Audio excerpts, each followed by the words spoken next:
3 مہینے کی تو مشکل ہے، ہاں 2 مہینے کی مل سکتی ہے، وہ بھی اس شرط پر کہ یہ کوئی ناغہ نہیں کرے گی، اور ہاں یہ آخری بار ہے جب میں تنخواہ ایڈوانس میں دے رہی ہوں۔ نقوہ سے بولتی آنٹی اٹھیں اور اندر چلی گئی۔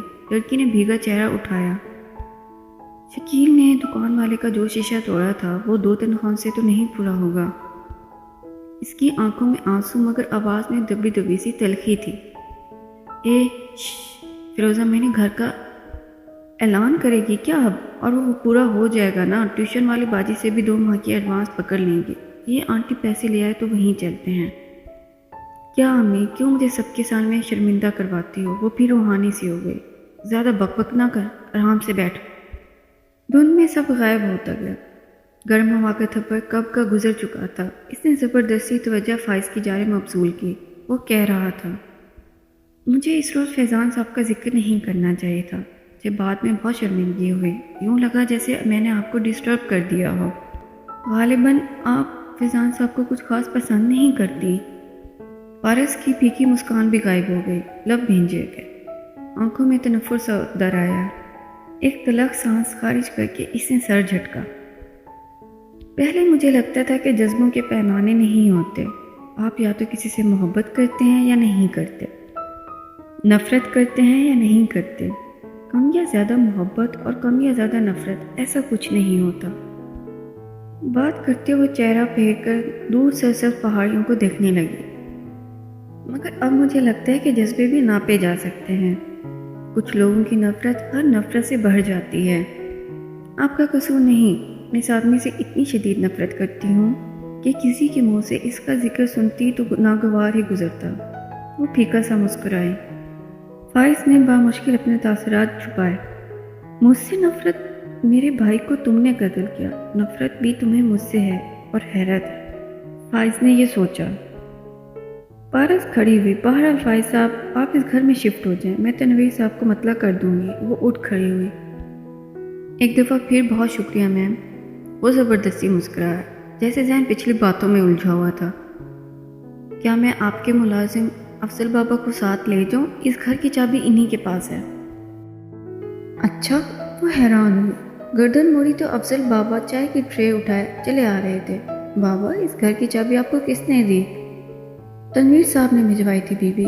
بابا نے نگاہیں جھکائے ٹرے رکھتے ہوئے جواب دیا۔ بہرحال آپ فائز صاحب کو لے جائیے گا ادھر، میں چلتی ہوں، مجھے کچھ کام ہے۔ وہ اٹھ کر گھر کی سمت پڑ گئے۔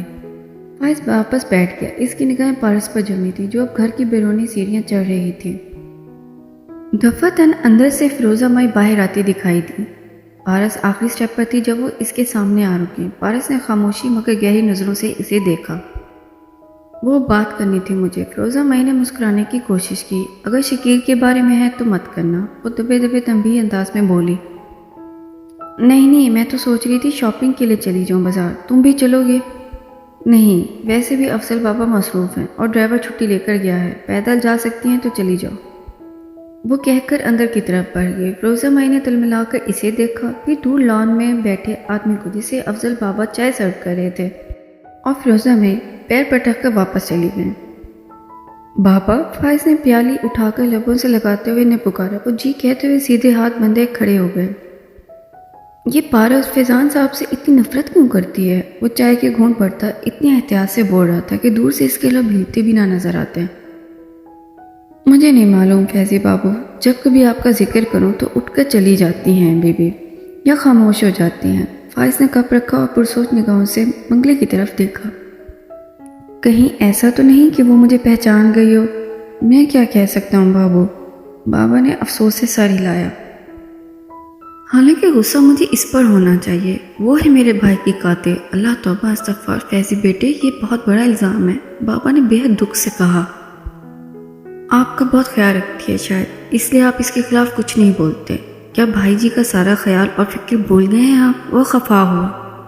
بڑے صاحب کو کون بھول سکتا ہے، مگر یہ لڑکی بہت اچھی ہے، یہ کسی کا قتل نہیں کر سکتی، کبھی نہیں۔ انہوں نے جیسے جھرجھری لی۔ فائز نے خوشمگین نگاہوں سے انہیں دیکھا۔ یاد ہے آپ نے بتایا تھا کہ بھائی جی کے سر کے پیچھے حصے پر پشت پر کسی نوکیلی چیز کا نشان ہے، سیڑھیوں سے گرنے پر ایسا نشان کیسے پڑ سکتا ہے؟ بیٹے وہ تو تھا، مگر ہو سکتا ہے سیڑھیوں پر یا نیچے کچھ ایسا پڑا ہو جس پر وہ گر گئے ہیں۔ وہ رات تھی بھی تو بہت خوفناک، اور یہ لڑکی اداکاری نہیں کر رہی تھی۔ بابا نے نفی میں سر ہلایا۔ سارا منظر ایک دفعہ پھر ان کی نگاہوں کے سامنے تازہ ہو گیا۔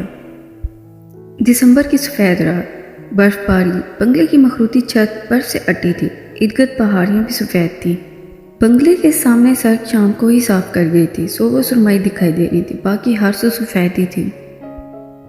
اس وقت نرم نرم سی برف پڑ رہی تھی۔ جب افضل بابا جیکٹ ٹوپی مفلر میں لپٹے باہر برآمدے میں آئے، وہ جس کام سے آئے تھے ابھی وہ انجام دینے کا سوچا ہی تھا کہ سامنے بڑے گیٹ سے وہ بھاگ کر آتی دکھائی دی۔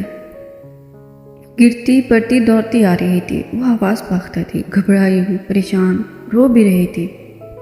افضل بابا، وہ جس طرح چلا چلا کر انہیں پکار رہی تھی، وہ سب بھول کر پریشانی سے اس کی طرف لپکے۔ کیا ہوا بی بی؟ جلدی چلو، بڑے صاحب گر گئے ہیں، ہاسپٹل لے کر جانا ہے۔ وہ پھولے تنفس آنسوؤں کے درمیان تیز تیز بولتی فوراً پلٹی، میں گاڑی کی چابی لے آؤں؟ وہ میرے پاس ہے، کار وہیں کھڑی ہے، جلدی ہیں۔ وہ آگے دوڑتی گئی۔ افضل بابا جانتے تھے کہ پارس کو ڈرائیونگ نہیں آتی، وہ جتنی تیزی سے چل سکتے تھے چلتے گئے۔ وہ سیڑھیاں برف سے اٹی تھیں، ان کے دامن سے ذرا دور رضوان حیات سر کے بل پڑے تھے۔ خون ابل بل کر سر اب برف پر پڑ رہا تھا، یعنی زخم بہت زیادہ شدید تھا۔ رضوان آپ ٹھیک ہو جائیں گے، بس ہم آپ کو ہاسپٹل لے کر جائیں گے۔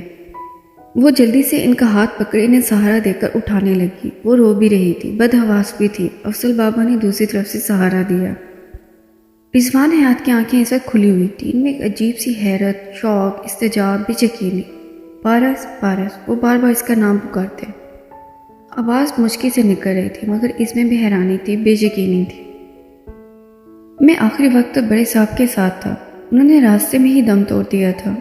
آخری سانسوں میں یا تو انہوں نے پارس بی بی کا نام لیا یا آپ کا۔ وہ دونوں اب اس چھوٹے سے مکان کے سامنے کھڑے تھے۔ افضل بابا بتا رہے تھے، میرا؟ وہ چونکا۔ بھائی جی نے مجھے یاد کیا؟ اس کی آواز بڑھانے لگی۔ جی بہت دفعہ، فیضی کہا، میں ڈرائیو کر رہا تھا، مجھے اتنا سمجھ آیا کہ وہ پارس کو مخاطب کر کے آپ کا نام لے رہے تھے۔ ایک دفعہ تو مجھے لگا کہ انہوں نے کہا کہ فیضی سے کہنا۔ کیا کہنا؟ اس کی تو گویا سانس رک گئی۔ مجھے کچھ سمجھ میں نہیں آیا۔ پارس بھی ان کے قریب تھی، انہوں نے ہی سنا تھا۔ وہ سمجھ کر سر ہلا رہی تھی، رو بھی رہی تھی۔ فائز بالکل خاموش ہو گیا۔ پارس نے اسے فیضان کا رابطہ نمبر بھی پوچھا تھا، پھر جیسے ارادہ بدل دیا۔ ایسا کیا تھا جو بھائی جی نے فیضان کو کہنے کو کہا مگر وہ بتانا نہ چاہتی ہو؟ شاید انہوں نے ہوٹل آخری لمحات میں فیضان کے نام کر دیا ہو، شاید پارس کو اس کا خیال رکھنے کو کہا ہو۔ پتہ نہیں، وہ جی مخمسے میں پھنس گیا تھا۔ میں نہیں جانتا بڑے صاحب کو قتل کیا گیا ہے یا نہیں، مگر پارس بھی ایسا نہیں کر سکتی، گھر کا تالا کھولتے ہوئے افضل بابا کہہ رہے تھے۔